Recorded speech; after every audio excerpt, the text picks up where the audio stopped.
तत्रापश्यत् स्थितान् पार्थः पितॄनथ पितामहान् आचार्यान् मातुलान् भ्रातॄन् पुत्रान् पौत्रान् सखींस्तथा श्वशुरान् सुहृदश्चैव सेनयोरुभयोरपि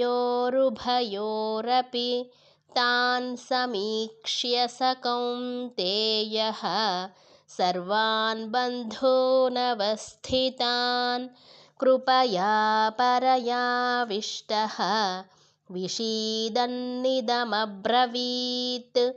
अर्जुन उवाच दृष्ट्वेमं स्वजनं कृष्ण युयुत्सुं समुपस्थितं सीदन्ति मम गात्राणि मुखं च परिशुष्यति वेपथुश्च शरीरे मे रोमहर्षश्च जायते गाण्डीवं स्रंसते हस्तात् त्वक्चैव परिदह्यते न च शक्नोम्यवस्थातुं भ्रमतीव च मे मनः।